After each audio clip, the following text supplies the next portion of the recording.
नमस्कार, grand news की bulletin में आपका स्वागत है। मैं हूं रंजना। खबरों की शुरुआत करने से पहले आइए नजर डालते हैं आज की हेडलाइंस पर। जिले में लगातार बढ़ रहे अपराध पर लगाम लगाने के लिए पुलिस कर रही सख्ती से कार्रवाई। इंस्टाग्राम पर पिस्टल के साथ फोटो खिंचाना युवक पर पड़ा भारी। इंजीनियरिंग स्टूडेंट दुर्घटना से बचने के लिए ऐसी तकनीक बनाई है कि दुर्घटना होने पर गाड़ी ऑटोमेटिक लगाएगी ब्रेक। पारिवारिक विवाद से नाराज महिला ने शिवनाथ नदी में लगाई छलांग। रेस्क्यू की टीम ने समय रहते महिला की बचाई जान। 12 जुलाई 2009 को राजनांदगांव में नक्सली हमले में शहीद हुए पुलिस जवानों की शहादत को याद करते हुए श्रद्धांजलि सभा का किया गया आयोजन। ग्रैंड न्यूज में अब खबरें विस्तार से। इंस्टाग्राम पर पिस्टल के साथ फोटो खींचकर लोगों में खौफ पैदा करने वाले 3 आरोपियों को पुलिस ने गिरफ्तार किया है। दुर्ग जिले में अपराध रोकने के लिए दुर्ग पुलिस पूरी तरह से एक्शन में है। पिछले कुछ दिनों में लूट, डकैती, चोरी की घटनाएं लगातार जिले में घट रही है, जिसको लेकर जिला पुलिस ने अलग अलग मोर्चे पर टीम तैनात की है, जिसके बाद पुलिस को एक बड़ी सफलता हाथ लगी है। फायर आर्म्स रखने वाले 3 असामाजिक तत्वों को पुलिस ने हिरासत में लिया है। तीनों आरोपी कुछ दिन पहले ही जेल से छूटे हैं।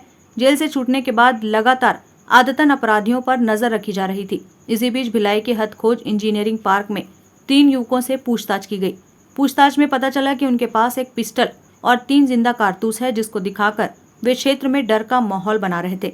आरोपी युवकों के पास से 1 नग पिस्टल व 3 नग 7.65 mm का जिंदा कारतूस भी बरामद किया गया है। पूछताछ में आरोपियों ने बताया कि तीनों ने मिलकर मध्य प्रदेश के इंदौर से पिस्टल खरीदा था और 2 कारतूस को उपयोग करते हुए हवाई फायर भी किया था।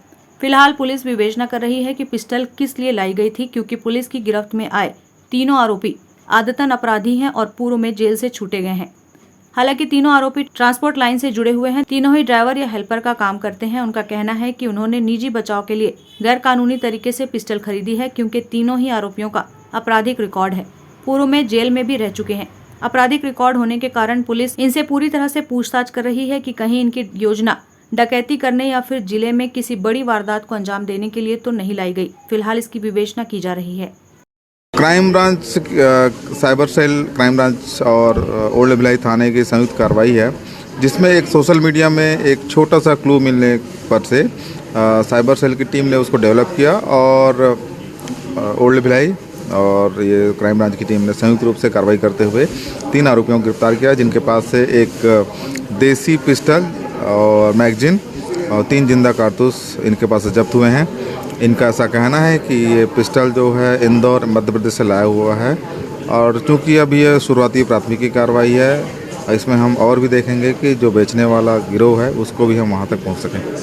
भिलाई के इंजीनियरिंग स्टूडेंट ने दुर्घटना से बचने के लिए एक ऐसी तकनीक बनाई है जिससे दुर्घटना पर रोक लगाया जा सकता है। वाहन चलाते वक्त अगर आपको नींद की झपकी आई तो गाड़ी में पहले अलार्म बजेगा, फिर भी आपने गाड़ी को नहीं रोकी तो दुर्घटना टालने के लिए ऑटोमेटिक ब्रेक भी लग जाएगा। एक्सीडेंट में दोस्त के मौत के बाद ये तकनीक निजी संस्थान संतोष रुंगटा इंजीनियरिंग कॉलेज के स्टूडेंट ने तैयार की है। इंजीनियरिंग स्टूडेंट ने 4 पहिया वाहन की स्टीयरिंग के लिए आर्टिफिशियल इंटेलिजेंस के माध्यम से driver monitoring steering cover with automatic brake control system इजाद किया है। ये एडवांस स्टीयरिंग कवर आम सा ही दिखेगा, लेकिन कवर के अंदर कई तरह के सेंसर्स लगाए गए हैं। सबसे खास बात यह भी है कि इसे किसी भी 4 पहिया वाहन में लगाया जा सकता है। इसके लिए बिना कोई वायरिंग को नुकसान किए कपलर युक्त सिस्टम के जरिए ब्रेकिंग को जोड़ा जाता है। कवर के अंदर लगे सेंसर हर एक तरह की मेमोरी पर कार्य करता है, जिसे ड्राइविंग करते वक्त ड्राइवर की कंडीशन, स्टीयरिंग घुमाने के तरीके से लेकर उसे पकड़ने तक का पैटर्न इसमें फीड होता है। इसमें लगे सेंसर स्टीयरिंग पकड़ने के तरीके को लगातार मॉनिटर करते रहेगा। नींद की झपकी की स्थिति में स्टीयरिंग पर दबाव बढ़ते ही सेंसर ब्रेक सिस्टम को कमांड देंगे। गाड़ी की रफ्तार के हिसाब से सेंसर्स ब्रेकिंग लागू करेगा, ताकि अंदर बैठे लोगों को भी इसके झटके से बचाया जा सके। RCET के स्टूडेंट द्वारा डेवलप इस स्टीयरिंग कवर को भारत सरकार के पेटेंट एंड डिजाइन विभाग ने पेटेंट भी जारी कर दिया है। स्टूडेंट ने गाड़ियों में इसका सफल परीक्षण भी कर लिया है। भारतीय पेटेंट कार्यालय कोलकाता ने स्टूडेंट को हाल ही में इसका पेटेंट सर्टिफिकेट सौंप दिया है। स्टूडेंट रात को कार चलाते समय नींद आने के चलते दोस्त की मौत हो गई थी। उसके बाद मन में ख्याल आया कि ऐसा कुछ बनाया जाए जो जिंदगी बचा सके। उसके बाद हमने ऑटोमेटिक ब्रेक सिस्टम बनाया। एक्चुअली हमारे बैच में एक मेरा ही फ्रेंड था, कुणाल करके। तो लास्ट ईयर, जैसा कि सर ने बताया था कि लास्ट ईयर क्या हुआ था कि रात को ड्राइव कर रहा था तो सडन शायद नींद के कारण उसकी वैसे एक्सीडेंट में उसकी डेथ हो गई थी सर। तो वही से मतलब स्ट्राइक किया कि कुछ होना चाहिए, जैसे नींद आ रहा है तो मतलब कुछ मतलब चीप प्राइस में मतलब उसका कुछ निकलना चाहिए सर। जैसे बहुत ही प्राइस वाले कार में तो होती है सर, लेकिन चीप कार्स में वो नहीं होती सर। तो हर कार में होना चाहिए सर। जैसे कि ऐसा क्यों नहीं कि एक्सीडेंट होने से पहले उसे रोका जाए। तो उसी वजह से ये आइडिया आया हमें। फिर उसके ऊपर हमने थोड़ा बहुत रिसर्च किया, जिसमें हमारे टीचर्स ने भी हमें हेल्प किया। फिर जो आइडिया आया उसके ऊपर हमने ये बनाया सर। एक्चुअली कैसा हमने एक कवर बनाया है, जैसे कि हम कहीं जा रहे होते हैं, रात को ट्रैवल कर रहे होते हैं, तो बहुत ऑब्वियस सी बात है कि हमें नींद वगैरह आ जाती है, तो जिसकी वजह से बहुत ज़्यादा एक्सीडेंट हमने देखे हैं। तो उस चीज़ को कि एक्सीडेंट जब होते हैं तो क्या फेशियल एक्सप्रेशन होते हैं, कि क्या चीज़ को हम ऑब्ज़र्व कर सकते हैं जिससे हम बता सकते हैं कि हम इसको कंट्रोल कर सकते हैं। तो उस चीज़ के लिए हमने दो चीज़ें यहाँ पे रखी हुई है, एक जो आई ब्लिंक के ऊपर वर्क करती है और दूसरी जो प्रेशर के ऊपर वर्क करती है। वहाँ टीचर का कहना है कि ऑटोमेटिक ब्रेक सिस्टम को भारत सरकार द्वारा मान्यता दी गई है, इसको ऑलरेडी पेटेंट के श्रेणी में रखा गया है। ये जो तकनीक है इसे भारत सरकार द्वारा मान्यता प्राप्त दी गई है। इसे ऑलरेडी पेटेंट की श्रेणी में रखा गया है, इसके मापदंडों को चेक करके। और इस पर्टिकुलर जो वर्क है जहाँ पर हम ये सॉल्यूशन प्रोवाइड कर रहे हैं कि नींद आने की जो सबसे बड़ी समस्या जिसके कारण से ये जो एक्सीडेंट्स होते हैं गाड़ियों में, उसे हम मिनिमाइज़ करना चाहते हैं कि एक्सीडेंट्स के बाद एयरबैग्स क्यों यूज़ हों, जब अगर हम एक्सीडेंट्स को पहले ही रोक सकते हैं इस तरीके के कारणों को रोक करके। तो इसलिए यहाँ पर ये जो स्टीयरिंग कवर स्टूडेंट्स ने बनाया हुआ है ये काफ़ी कारगर है और इसे काफ़ी अच्छे तरीके से डेवलप किया गया है। यहाँ पर ये जो आपको अभी दिखा रहे हैं ये इनिशियल टेस्टिंग डेमो के जो हमने सिस्टम डेवलप किया हुआ था वो दिखाया जा रहा है।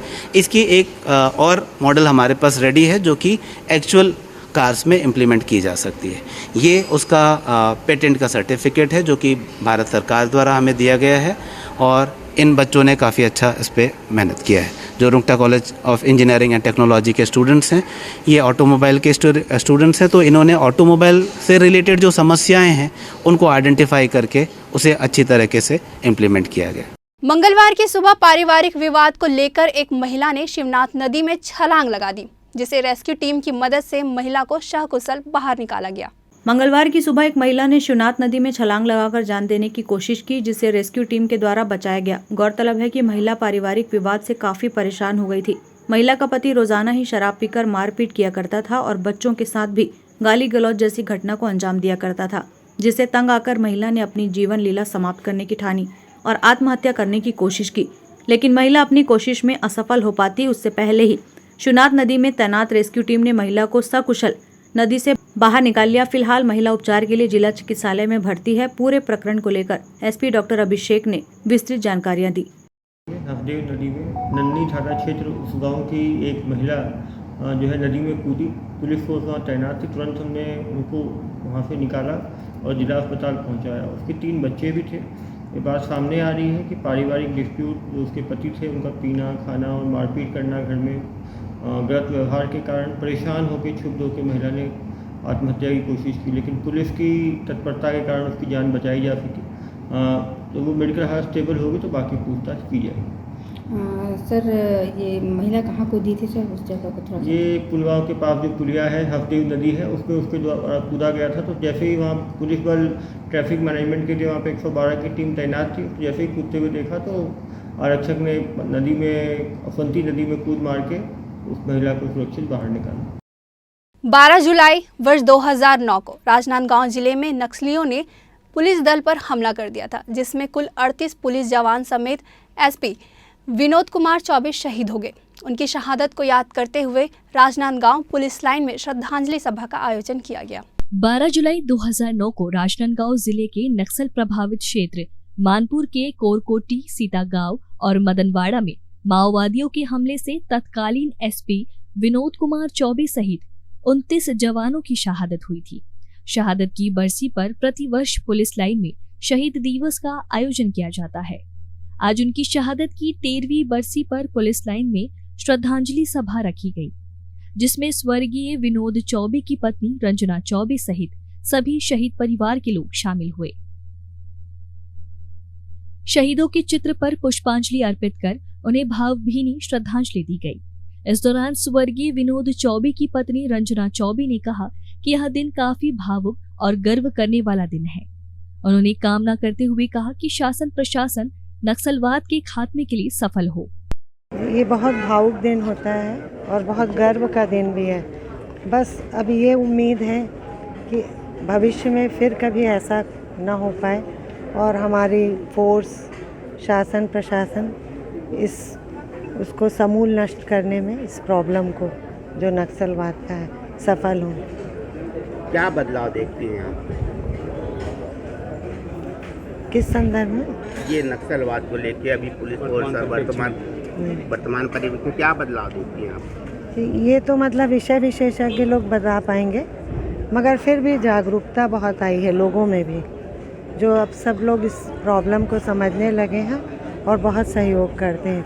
यहाँ मौजूद लोगों को देखकर लग रहा है कि सब इससे भावनात्मक रूप से भी जुड़ते जा रहे हैं। इस मौके पर सांसद संतोष पांडे, खुज्जी विधायक छन्नी साहू, कलेक्टर डोमन सिंह, पुलिस अधीक्षक प्रफुल्ल ठाकुर भी उपस्थित रहे। इन्होंने शहीदों को श्रद्धांजलि दी।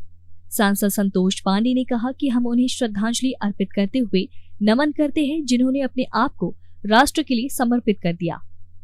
इस अवसर पर विधायक छन्नी साहू ने भी वीर शहीदों को नमन करते हुए उन्हें भावभीनी श्रद्धांजलि दी। 12 जुलाई 2009 को मानपुर क्षेत्र में मदनवाड़ा में जो घटना हुई उसमें हमारे वीर जवान शहीद हुए और पुलिस अधीक्षक विनोद चौबे के साथ ऐसे 29 सैनिक और खेत रहे। माओवादी इस मुठभेड़ में वीर गति को प्राप्त हुए। संस्कारधानी राजनांदगांव में प्रतिवर्ष 12 वर्ष बीत गए, हम उनको श्रद्धांजलि अर्पित करते हैं, नमन करते हैं और उनके संस्मरण उन्हें याद करते हैं। 12 जुलाई 2009 में जो मदनवाड़ा में जो घटना घटी, मैं तो सबसे पहले जो 29 जवान जिसमें विनोद चौबे तत्कालीन का एसपी था, मैं उन लोगों पर नमन करना चाहती हूँ जिन्होंने मातृभूमि की सेवा करते करते अपने जान का आहुति दिए। निश्चित रूप से ऐसे वीर सपूत को मैं नमन करना चाहती हूँ। वैसे परिवार जिन्होंने ऐसे संस्कार दिए, शिक्षा दिए और मातृभूमि की सेवा करने के लिए काबिल बनाकर आज शहादत दिवस आज हम सब मिलकर मनाए जा रहे हैं। 12 जुलाई 2009 के दिन, आज के ही दिन यहाँ के निवर्तमान पुलिस अधीक्षक शहीद विनोद चौबे जी का कुरकुट्टी के पास नक्सलियों ने क्रूर हत्या कर दी थी और साथ ही हमारे कई जवान भी शहीद हुए। निश्चित ही उनकी जो शहीद है अविस्मरणीय है, अविश्वसनीय है और हम चूँकि मेरे विनोद चौबे सर आदर्श रहे हैं और उनको मैं फॉलो करता था और निश्चित ही उनके द्वारा जो यहाँ पे काम किया गया था उसी का नतीजा है कि आज आपके राजनांदगांव ज़िला में आप लोग खुद देख रहे होंगे नक्सली फ्रंट में काफ़ी बदलाव आया। यहाँ पे जो फोर्स है, चाहे हम आईटीबीपी की बात करें, हम सीएफ की बात करें, सभी मिलकर हम लोग अच्छा काम कर रहे हैं। प्रत्येक वर्ष की तरह इस वर्ष भी सावन के महीने में सेक्टर 7 में शिवधानी सेवा समिति के द्वारा भगवान शिव की पूजा अर्चना के साथ भोग भंडारे का आयोजन किया जाएगा। सावन के महीने में पूरे शहर भर में विभिन्न तरह के आयोजन किए जाते हैं। इसी तारतम्य में सेक्टर 7 स्थित शिवधाम तालाब में शिवधानी सेवा समिति के द्वारा भगवान भोलेनाथ की पूजा अर्चना व रुद्राभिषेक के साथ भोग भंडारे का आयोजन किया जाएगा, जिसकी तैयारियां अभी से आरंभ कर दी गई है। आपको बता दें कि पिछले 9 सालों में शिवधाम तालाब में सावन के महीने में भगवान भोलेनाथ की पूजा अर्चना के साथ ही विशाल भंडारे का आयोजन किया जाता है। इस बार आयोजन की पूरी जिम्मेदारी महिलाओं को दी गई है, जिसमें 150 महिलाएं तैयारी में जुटी हुई हैं और महिलाओं में काफी उत्साह है। सावन माह में सेक्टर 7 स्थित शिवधाम तालाब में होने वाले आयोजन को लेकर शिवधानी सेवा समिति की महिलाओं व पार्षद लक्ष्मीपति राजू ने कुछ इस तरह की जानकारियों से अवगत कराया। विगत वर्षों की तरह इस वर्ष भी शिवधाम सेवा समिति द्वारा सेक्टर 7 शिवधाम मंदिर तालाब में महाभंडारे का आयोजन 25 जुलाई को सोमवार के दिन सावन मास में किया जा रहा है। आप सभी श्रद्धालुओं एवं भक्तजनों से मेरा अनुरोध है कि उस दिन सभी सुबह 12 बजे से आकर प्रसाद भोले बाबा का ग्रहण करें और भोले बाबा का आशीर्वाद प्राप्त करें। भोले बाबा आप सबकी मनोकामना पूर्ण करें, अधिक से अधिक संख्या में आकर प्रसाद ग्रहण करें। कर रहे हैं कि सबको अलग अलग काम देंगे कि भगवान के पास कौन रहेगा और भीड़ को कैसे इकट्ठा करना है, बच्चे भी आएंगे, बड़े बुजुर्ग आएंगे, इन सबको देख करके हम लोग अलग अलग व्यवस्था उसके लिए रखें कि भीड़ में एक दूसरे को धक्का न हो और सभी भक्तजन की क्या है भगवान को अच्छे से देख सके और अच्छे से उसकी पूजा कर सके। और साथ में काम करने में एक अलग ही मज़ा है कि हम लोग को पहली बार ये काम दिया गया है तो हम लोग बहुत उत्साहवर्धक है कि हम लोग ये काम को वो पिछले 8-9 सालों से हो रहा है और हर साल हम लोग कुछ नया और बड़े रूप में करने की कोशिश करते हैं और शायद इस बार अभी जितने सालों में हुआ उससे भी और अच्छा हो रहा है और ये महिलाओं के द्वारा किया जा रहा है। भैया पूरा सहयोग करें कि महिलाएं करें इसको, तो हम लोग से जितना हो सकता है हम लोग सब आपस में मिल के और 10-10 का टीम बना लिए हैं।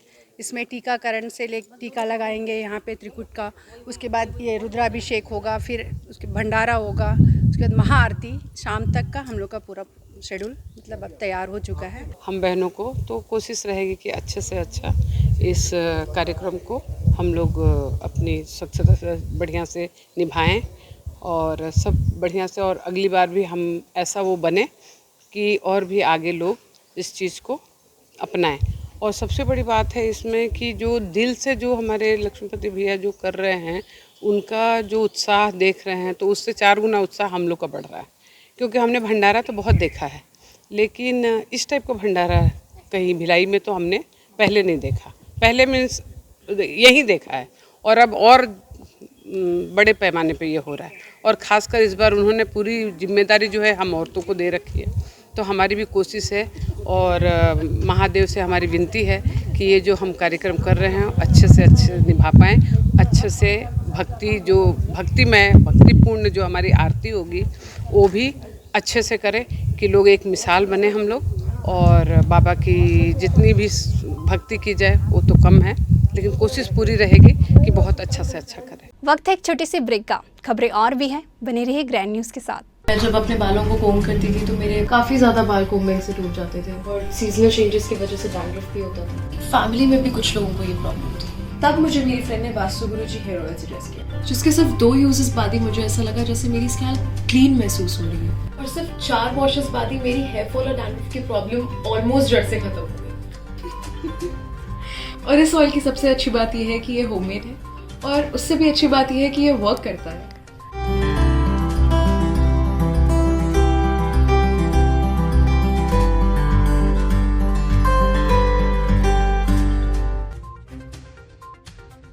ब्रेक के बाद आपका स्वागत है। केंद्र सरकार के द्वारा सिंगल यूज प्लास्टिक को बैन किए जाने को लेकर चैम्बर ऑफ कॉमर्स भिलाई इकाई के द्वारा जिला कलेक्टर को ज्ञापन सौंपा गया।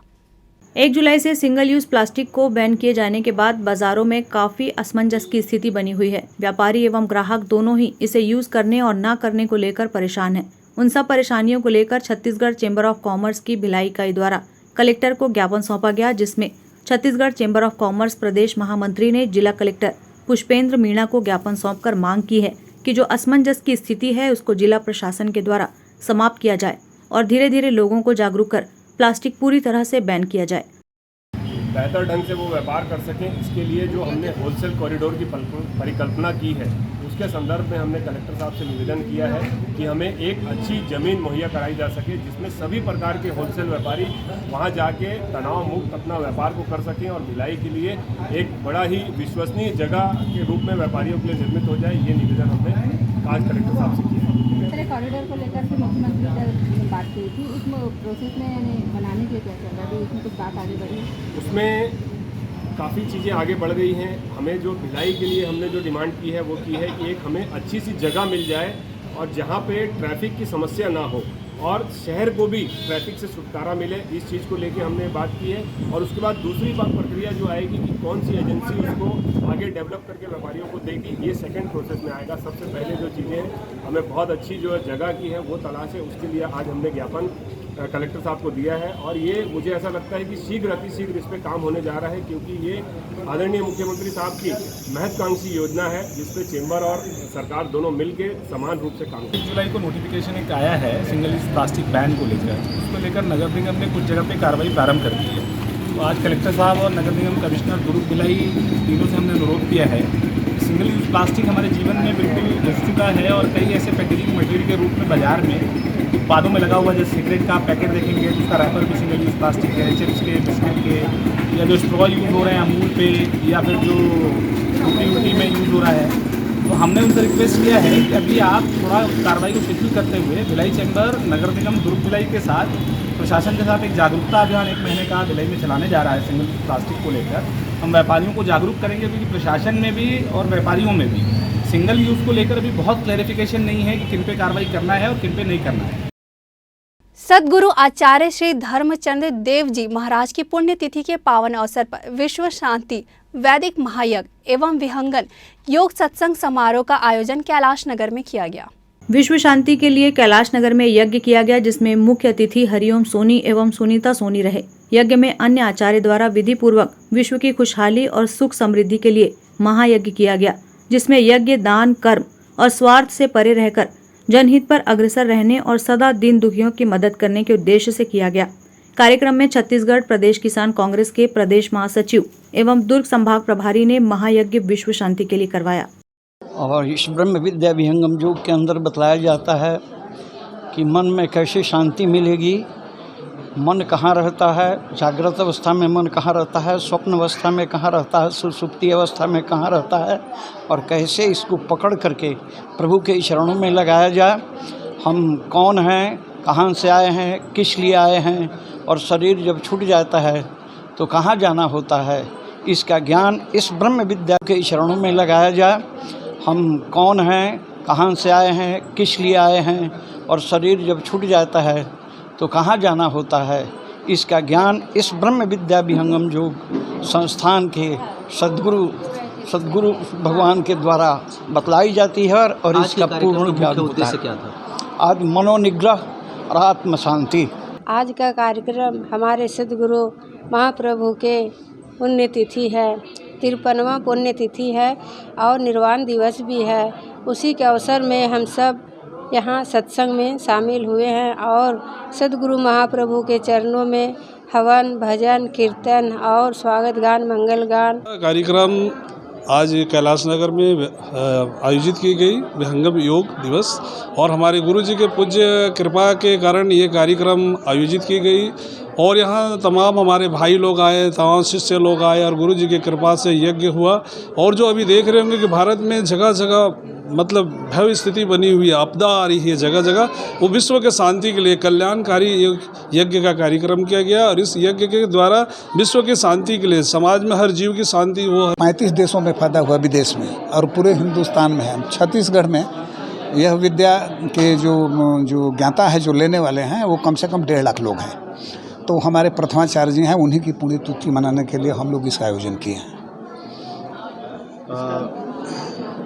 महाराज कौन थे और कार्यक्रम? अच्छा, हाँ, इसके प्रणेता है सद्गुरु सदाफल देव जी महाराज, जिन्होंने 17 वर्ष हिमालय में शून्य शिखर में तपस्या की और इस ज्ञान को प्राप्त किया। वार्ड क्रमांक 22 नालंदा ग्राउंड के पीछे सुंदर विहार अटल निवास की सीढ़ी गिरने से लोगों में दहशत का माहौल है। वहीं निवासरत एक परिवार को आई चोटें व एक एक्टिवा भी मलबे में दबी। नालंदा ग्राउंड के पीछे सुंदर विहार अटल आवासों की स्थिति गंभीर हालत में है। यहाँ निवासरत जनता से जब बात की गई तब उन्होंने कहा कि हमें भय है कि आने वाले समय में बारिश से पूरी बिल्डिंग कब गिर जाए, कोई भरोसा नहीं है। निगम एवं नेता लोग वोट मांगने के समय सुविधाएं देने की बात करते हैं, लेकिन हमारी समस्या का समाधान कोई नहीं करने आता। जोन आयुक्त के नाम सौंपे गए ज्ञापन में आम आदमी पार्टी के चंद्रशेखर ने कहा कि नालंदा मैदान के पीछे अटल आवास में निवासरत लोगों द्वारा अवगत कराया गया कि कुछ ब्लॉक की सीढ़ियां आज सुबह एकाएक भरभरा कर गिर गई हैं, जिसमें रमजान अंसारी के परिवार को चोटें आई हैं एवं उनकी एक्टिवा मलबे में दब गई है।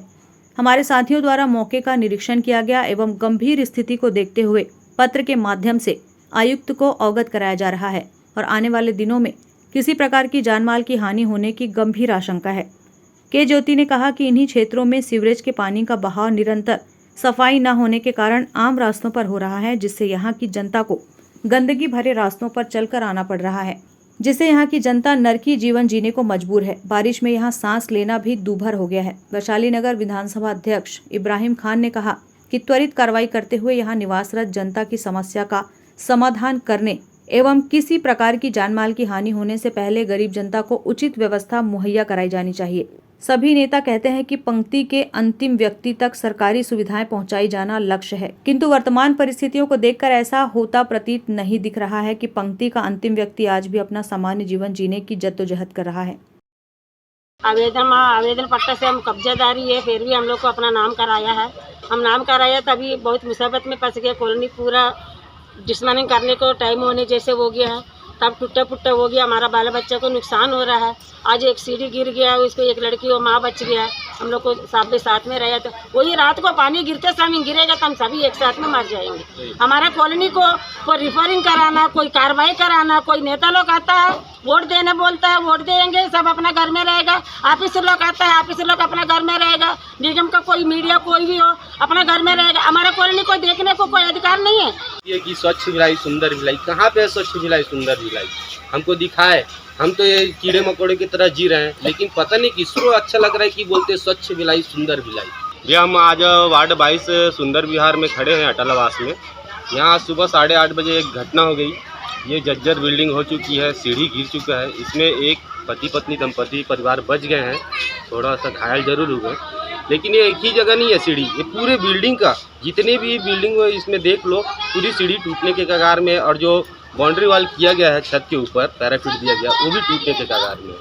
और यहाँ कोई प्रशासन ध्यान नहीं दे रहा। जब से बसा है आज तक पब्लिक का कहना है कि कोई आता ही नहीं है यहाँ देखने के लिए। जो पार्षद भी है यहाँ आने के लिए, उनके पास भी गए थे कंप्लेंट करने, तो बोले वो मेरी जवाबदारी में नहीं है, आप कुछ और कीजिए। तो ये सूचना हमको आम आदमी पार्टी को मिली है, जिसका विरोध के लिए हम आयुक्त मैडम के पास में अभी ज्ञापन देकर भी आ चुके हैं। और आपके माध्यम से सभी को ये बताना चाहते हैं, मीडिया के माध्यम से, कि ऐसी स्थिति पब्लिक को आप जो दे रहे हैं, क्या हमारे जो प्रशासन है वो अपनी स्थिति ऐसी स्थिति में अपनी फैमिली को रखना चाहती है? क्या रख सकती है? बेमेतरा जिले के शिवनाथ नदी के अमोर घाट में बाढ़ आपदा से बचाव के लिए जिला प्रशासन द्वारा किया गया मॉक ड्रिल। बेसिकली जो बेमेतरा जिला है, ये हम सबको पता है कि बाढ़ प्रभावित क्षेत्र में यहाँ पे राजस्व विभाग ने 65 के आसपास गांव आइडेंटिफाई किए हुए जहाँ पे बाढ़ की संभावना बनी रहती है। और इनमें 3 से 4 गाँव ऐसे हैं जहाँ पे अधिक प्रभाव पड़ता है। उसमें जहाँ पे हम ऑपरेट कर रहे हैं रॉबिन अमोरा गाँव, एक खानिया गाँव भी है, ऐसे 3 गाँव। तो इसका ऑब्जेक्टिव ये होता है कि जो प्रशासन है और उसकी टीम है, मेन मशीनरी जो सारी चीज़ें वो गियर्ड अप रहे, वो तैयार रहें ताकि इमरजेंसी सिचुएशन में हम उसके लिए तैनात कर सकें। मॉक ड्रिल का ऑब्जेक्टिव ये होता है कि इसमें हम ऐसा घटना क्रिएट करते हैं कि मानो एक्चुअल में वो तो ऐसा होगा।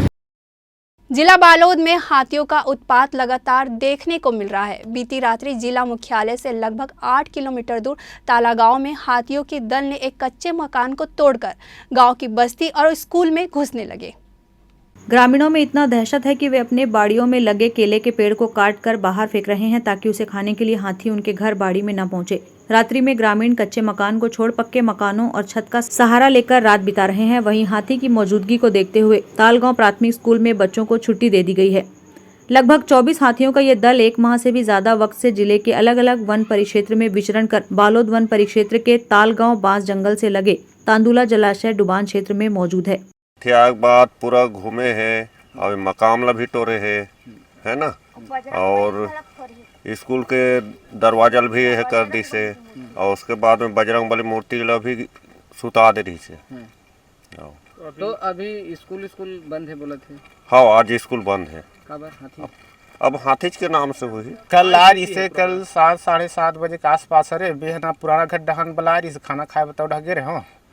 तो ओकर बाद ना फोन लगे, जस्ट 2-3 कामरा खा रहे हो खाना वगैरह ला, और फोन लगे इनकी तोर घर ला हाथी तोड़ा थे। इसे कि जब खाना खा के ना तो हाथी निकल गई से 7 बज गए रही से हमन यहाँ के काका थे घर में खाना खात रही तो ये भकड़ काका थे कपाट है बाजी, यदि हमारे देवर घर के कपाट है तो हाथी आगे कही खमन है वो डहन खोर गली डहन भागे।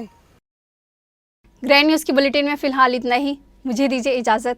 नमस्कार।